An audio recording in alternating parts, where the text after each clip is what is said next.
How's it going, everybody? For my presentation on information systems, I thought it would be fun. And imagine that I work for Amazon and was with Jeff Bezos from the beginning and figured out how this company that we believe just basically sprouted overnight actually built its empire over the course of the last 23 years.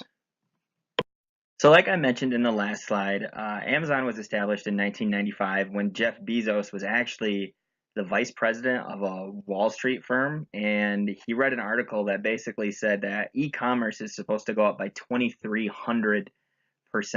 And he believed that it was the industry of the future. So he left his job, he moved back home to Seattle, Washington, and Amazon, just like many tech giants, started in a garage. And here's the thing, when he started this company, it was nothing like we know today. It was actually designed to be a bookstore, the biggest bookstore on earth, to be exact. Like I said, when Amazon first started, it was a Kickstarter. It was a new industry that Bezos thought was going to flourish. It took 6 years before Amazon actually turned a profit, and until the last quarter. So, as you can tell here by the chart, they were heavily in debt. And Bezos actually had to take out a $250,000 loan from his parents just to basically start up the company. In the beginning, Amazon was a bookstore, and the perks were is that the books were delivered to your home within 30 days. Now, in the world we live in today, 30 days seems egregious, but imagine having to travel across state lines in order to get a book.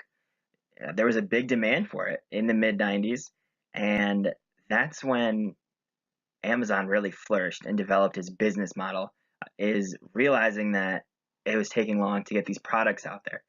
So they came up with cross-selling, and eventually they sped up their delivery process as the company started to generate more revenue. As you can see, even from the very beginning, this is just dealing with books right here.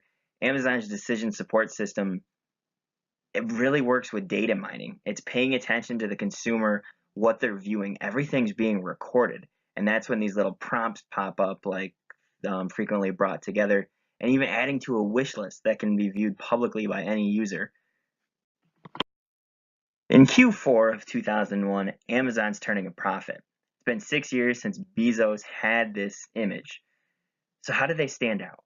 How does a Kickstarter that started in a garage in Washington state become the most dominant e-commerce website in the world? Knowledge management. From the very beginning, Bezos and his team decided that their whole website was going to be based around the ease of the consumer. This meant that their target audience was anyone from the technological illiterate to somebody who has a master in computer sciences. And it's paid dividends to this day. So, how did Amazon become the largest e-commerce site in the world? We've heard it before with pro athletes, how they train and train and train to become an overnight success, but that's not the case. The real story behind this, all of a sudden, massive conglomerate is the fact that they have been developing their mission for 23 years. What makes Amazon, an overnight success in the 23 years that it's been around is its transaction processing. That's really what the company's known for. You have a very simple interface, one portal to work with. You have a profile that saves all of your information. You don't have to re-enter anything. And when they've gone from we can deliver a book to anywhere in the United States in 30 days to now we can deliver select items to you in just 2 business days, it's practically unheard of. Amazon has really set the gold standard for its competitors. 23 years in e-commerce, and then in 2017 there is this massive breakthrough when Amazon acquires Whole Foods. This sparks an inspiration for Bezos. His biggest competition is Walmart, the world's largest supercenter. So what does he do? Comes up with Amazon Go. It's been piloted in Seattle, Washington, his hometown, and it's basically like a miniature version of Amazon in a retail setting. Um, this just shows you how the world is going. Prime isn't enough. They're moving into the actual physical location so people can get that instant gratification. And Bezos is going toe to toe with Walmart. Um, honestly, those two are going to be at the top of the list. I mean, they're already mimicking the 2 day shipping and curbside pickup that Amazon does with groceries. Walmart does the exact same thing now. It's very interesting to see how there's this kind of secret battle amongst these mega supermarkets going on right in front of us, and we don't even know about it. When I looked at the growth between all of the information systems that's taken place over the last 23 years with Amazon, the complaints that are coming out today about their systems compared to if this were to happen 23 years ago would be non-existent.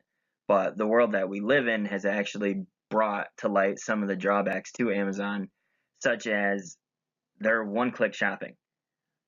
Some purchases you can't back out of, and you have to wait till the product actually gets to your home, and then you have to mail it back to the sender and hope for a refund. You're not just dealing directly with Amazon, but you're also dealing with their merchant at the time.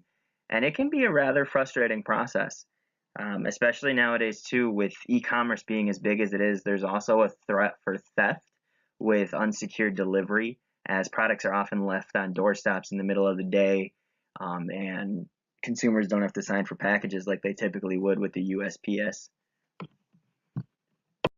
The merchant satisfaction with Amazon is another thing that can kind of disrupt its own knowledge management system, because Amazon is really good at marketing its own products, especially with the feature of frequently bought together, or available in 2 days. They have all the taglines to do it. There is a hidden underside to how these products are merchandised, and a lot of that comes down to whether or not the suppliers are taking on more of the shipping costs and paying into more advertisement fees. We do not hear about that. A lot of these large conglomerates, such as public companies, are able to afford it, but these small Kickstarters cannot. And what you see there is an abundance of one type of product being produced. And if they don't play along, Amazon will just undercut them, such as they came out with their own line of batteries, and they're selling more than Energizer and Duracell. You have to play the game with Amazon. They've become a monopoly, and that is one of the downsides. I feel like they need to develop a stronger relationship with their merchants and really be careful before a lawsuit or something destroys their stock value. Amazon has gone from 30-day delivery to 2-day delivery on select items. In the world we live in today with instant gratification, there's a lot of frustration over this. Some items don't actually show up on time, and that makes for very upset consumers. Even with the curbside delivery at Whole Foods, if somebody's groceries aren't ready within that 30-minute window, you get a very aggravated consumer base. Testing The one, Amazon two, Go three. stores don't even have cashiers, so if there's a technical glitch, there's only 6 stores currently in existence. They're being piloted, so I'm sure they're working out the errors as it is. But Amazon, in terms of their transaction processing, that's one of my recommendations there, is they be careful with this overextension as they compete with Walmart and other large retailers across the nation. Thank you for watching, guys. I tried to sum up my paper as best as I could without boring you all. If you have any questions, comments, or concerns, please let me know, as I look forward to hearing about your critiques and new information that was learned, and how I can go forward with answering any of your questions.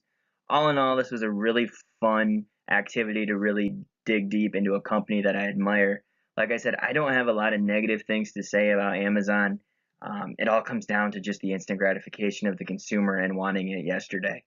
All in all, what's happened in 23 years with Bezos and his team is just remarkable, and they've set the gold standard for retailers across the globe, and we're going to see a totally different type of retail strategy in our lifetime. Thanks, guys.